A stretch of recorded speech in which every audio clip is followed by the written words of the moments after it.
Gurren Lagann's anime came out April 1st, 2007, which is crazy because that makes it a couple months older than I am, and that's fucking wild. And despite its age and all the positive things I heard around the show, and it literally being like one of the cult classic animes just in general, I've just never watched it. Obviously, this is what you call sleeping. And sleeping is a problem because when you sleep too much, you end up missing a lot of daylight.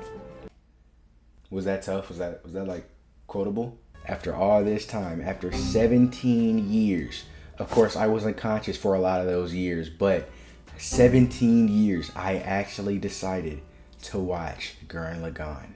Who the hell Just who the hell do you think I am? Blood is not Kamina or Simone. Stop that corny ass shit, boy. Hey, we know who you are. Nigga, you a strawberry shortcake. Okay, bro, we get it. On a real note, though, I just want to talk about the show for real and give sort of like a review, but let's be honest here. I'm like 17 years late. I'm probably the last nigga who hasn't watched Gurren Lagann. Okay, let's start with Act 1, which is like, I think, 16 episodes, and I won't lie. Until episode 8, it was just like a cool little anime. Like, nothing too serious. I wish there was like less Yoko jiggle shots throughout the show, because like especially in the beginning it's gonna be pretty hard to recommend because like she's just jiggling everywhere, bro. But outside of that, the first part of the show was just very solid. It introduced us to some great characters, got us used to shit, established lore, like everything you're supposed to do, right? I especially like how Kamina beefed with Vero, and then later Simone would just inherit the beef. That was tough as fuck. Yeah, speaking of Kamina, I was flabbergasted when my nigga died, bro. Like, I thought they was finna bait me or something, like find a way to just bring him back or say, oh, he survived. Nah, they just straight up killed the nigga. Deadass had me on Google looking up if the nigga was gonna come back. Deadass had me spoiling myself. Like, it just hit harder because, like, Kamina basically was the main character up to that point.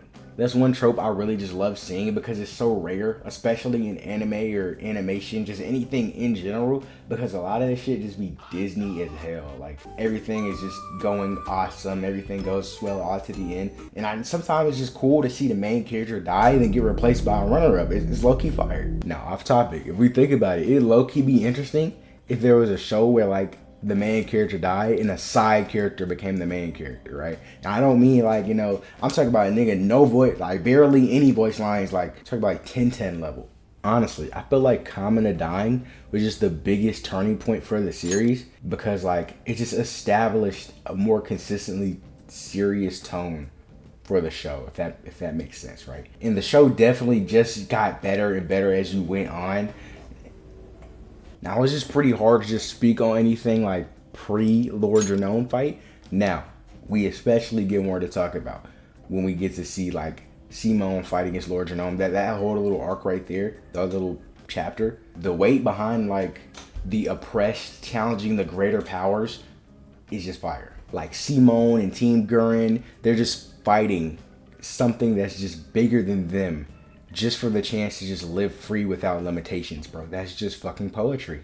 And then for them to defeat Lord Genome and find out there's an even greater ceiling, an even greater oppressor trying to hold them down, is just crazy. Because I feel like when he teased the anti-spiral, that's really when it got wicked. Okay, Act 2. We get the time skip, we get to see older versions of the characters, we see how societies come along, and I'm not gonna lie, there isn't just a bunch that I've seen, but this might be the best time skip I've ever seen in an anime. The character designs are great. The status quo changes feel, I don't know, natural, unlike some other cases.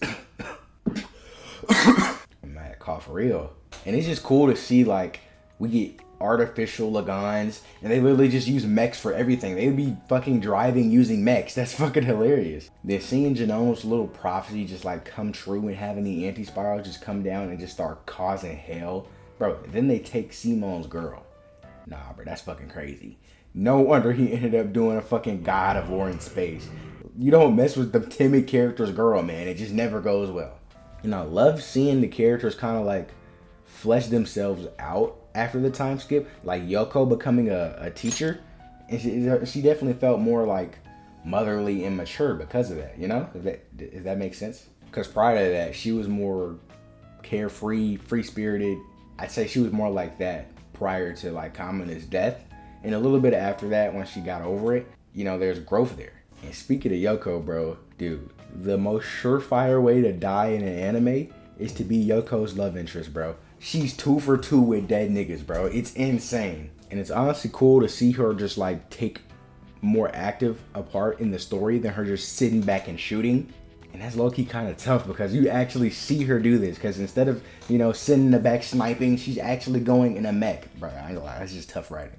I also kind of liked what happened with Rasu. I can see why a lot of people wouldn't like that. I don't know how people feel about it now because I don't really see discussion on it. But because in the episode we meet Rasu for the first time, right? It's like he's dealing with the father's, I guess, conformity in the face of oppression or rules or, you know, things telling you you got to do this or you got to give up this to get that, right? And it kind of ends up with Rasu deciding, nigga, I'm just gonna take the whole cake, right? And he pretty much swore he wouldn't be like the father, right? And it's just a little poetic to see Rasu literally become just like the father on an even grander scale. Like the way he tried to limit people just because he himself couldn't do something, so he just forced it on others. And that, honestly, that's a running constant in Gurren Lagann in general. Okay, the last little chunk of Gurren Lagann is really what made it special to me. Like, Gurren Lagann might just have the best death scenes of all time. I'm not gonna lie to you. At least in anime, at least. Like, none of the deaths feel sudden or unneeded. Like, they all serve a purpose. Like, they all go out in fucking blazes of glory. Gurren Lagann got everybody going out like a G. Like, the show deadass had me getting worked up over niggas with like 5 lines throughout the whole show. Come on. Now, the anti-spiral, right? The big bad villain, the final boss, right? He just is this broken and just straight up just destroyer of everything. He just be wrecking shit, right? And I just love the way he pulled up. He just commanded attention. He just did anything he wanted, right? And he just caused pandemonium. Like the way he just, I don't know, forced himself on Team Gurren. Hey yo, what the fuck? Oh, bro, not like that. Like obviously, the anti-spiral wants to limit the universe because his race of spiral warriors felt they couldn't do something, right? They couldn't fight against a spiral nemesis. And honestly, it's beautiful when you think about it because Simone is literally fighting against people who are actively trying to tear him down because they aren't confident in themselves, right? And Simon started off the show, guess what? Not being confident in himself. And it was thanks to Kamina that he learned to believe in the Simone that believes in him. So he learned to believe in himself. So the show overall, to me, like tone-wise, to like the final message, I feel like it comes down to 2 things, right? Optimism versus pessimism, right? And rebellion versus oppression. And that's just like, when you break it down and you really just think about it, it's just fire, man. Gurren Lagann is genuinely fucking peak. I'm mad as fuck that I slept on it for this long. It's just fucking insane. Gurren Lagann is a great show. I love the show. Case closed. Yeah, if I got any anime recommendations or animation or just fucking anything in the comments, let me know. And I might get around to watching them or reading them, right? And I was low-key thinking of like making a Patreon and watching shit on there with y'all, because obviously I can't watch full shows or movies on YouTube or anywhere else. So I was thinking I could probably do there, but I'm not sure if I could do it free because that's how you get your shit caught up, right? I'll probably make it like $2. Let me know if y'all would be down for that. But my bad, I'm kind of rambling here, but yeah.